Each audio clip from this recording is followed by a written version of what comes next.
Can you build a good-looking Gundam model kit without painting it? Yes, you can. Hello YouTubers, my name is Eggy and welcome to my YouTube channel. So painting is a great way to make a good-looking Gunpla. However, not everyone paints their kit. I mean, let's face it, not everyone has the space, money, or time to fully paint their Gunpla, especially if they want to fully airbrush their kit. The good news is that the most Gunpla are built with colored plastic so that you don't have to paint them to get color accurate finish. To a certain point, that is. This is because Gunpla is designed so that most children can build it using common tools so that they can have a color accurate action figure to play with. This is why their instruction is very clear, even with only pictures. They are very easy to assemble, and they use multiple colored plastics along with stickers.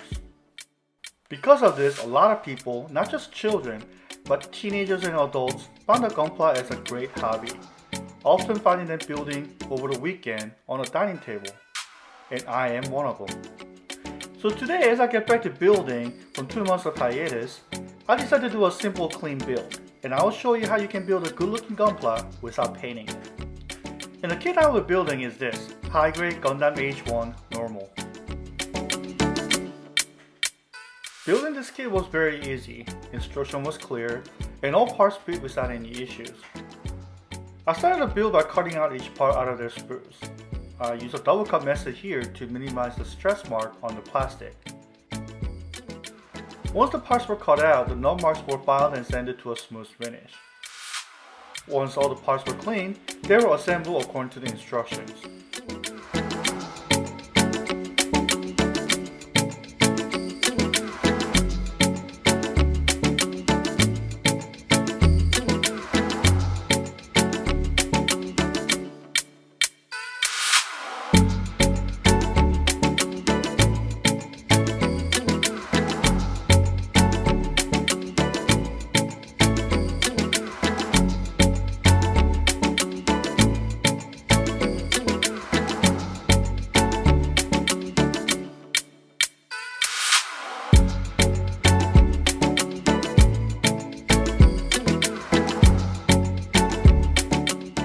And here is out-of-box build without the stickers.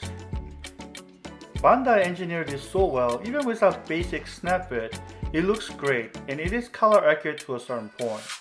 It also poses well, so you can pull some awesome dynamic poses. However, it can be better. The kit is over a decade old and it shows. There are a lot of mold marks here and there, and flesh marks, and some parts had a huge ugly gap. There were also some parts, especially on his arm, where the parts didn't align quite well. Also, that plastic sheen is really getting on my nerves. So let's fix this.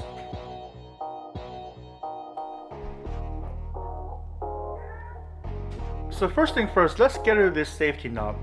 As I mentioned, this kit is designed for kids, so on the pointy or sharp parts, there are safety knobs, which does make the kit look a bit ugly.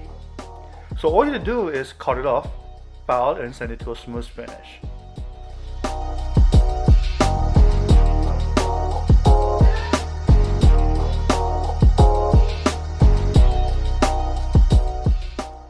Now the gap. Most gap be closed off using a plastic cement between them and putting pressure on them.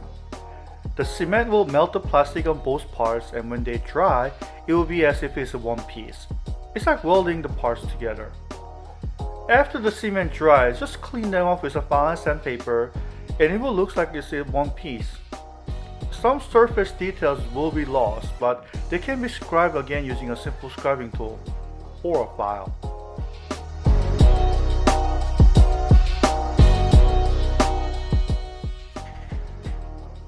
Now there are however some large gaps that this simple trick will not work. In this case, I used a plastic glue. Plastic glue is basically a melted plastic putty that is made with the same plastic of the same color and a plastic cement. Basically, I cut up the runner of the same color into smaller pieces and pour some plastic cement on them. A few minutes later, it will become a glue.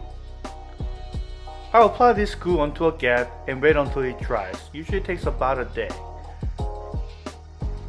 Once it dries, you can file it and send it to a smooth finish. Now let's get rid of this mold mark. Most of the mold mark can be filed away. Bandai uses high quality plastic, so with basic files and sandpapers this can be done easily. You can also use a hobby knot to simply cut them away if you feel like it.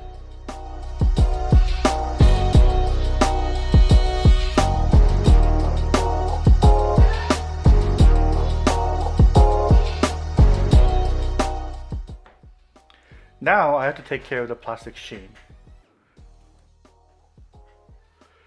Usually this is taken care of by applying a top coat, usually a flat top coat to give a matte finish. But since I am not painting it, I am approaching it differently. I'm going to use this sanding block that I have been using to clean up the pieces. This sanding block is actually a nail file and polish block that I have purchased from Amazon. I just cut it into smaller pieces. The file part of the sanding block is a coarse finish. Because it is coarse, it will sand down the parts faster, but it will give a rough finish, resulting into a matte finish. The polished part is much finer finish, so it will polish the part, resulting into a shiny finish as if you spray some gloss top coat over it. Usually I like matte finish, but for this video, I'm going to make white into a matte finish and any colored pieces such as blue into a gloss finish.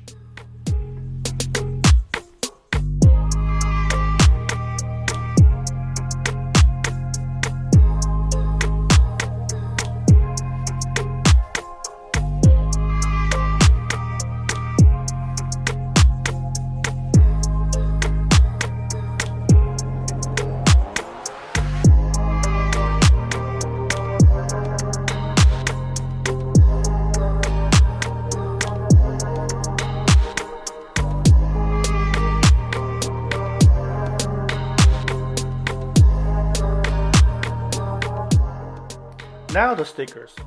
Bandai uses stickers to apply either marking or color corrections. In this kit, there is a sheet of whole stickers for color correction. Before applying the part, I clean the surface with a rubbing alcohol.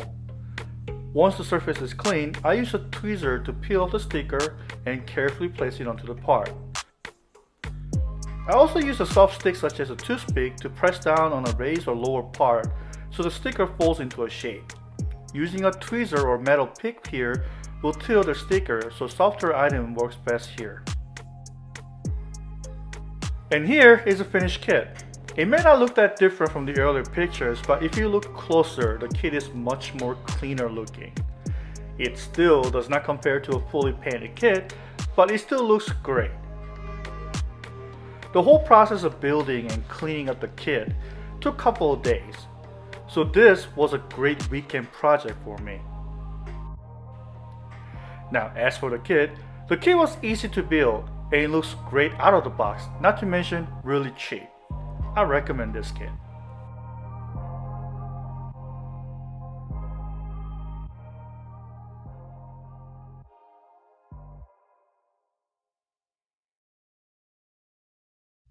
But wait! I forgot I had this. This is a water slide decal for Gundam AGE model kits from Bandai. Usually, for out-of-box build, I would not recommend water slide decals because a top coat is needed to apply over the water slide decals to protect them. However, the Bandai ones are really thick and can handle some, big emphasis on some, but still not recommended, handling of the kit after decals are applied. To apply water slide decals, I first clean the surface where the decals will go on. Then I cut out the parts that I wish to apply and soak them in water until the decal separate from the backing paper. Once the decals begins to move, I'll wet the surface where the decals will go and carefully slide the decals onto the place. Once the decals have been placed in the correct location, I use a Q-tip to press down onto a decal, soaking up the excessive water and pressing down on the decal. And then I'll wait for it to dry. And here are the results. The water slide decal shines a bit, making it look out of place. But those logos really bring out the kit and it gives some scale to the look. Now I could have applied some more decals, but I kept it simple. That's because I have future plans for these decals.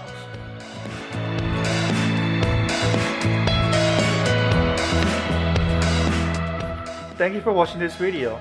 Hit the like button if you like this video and don't forget to subscribe.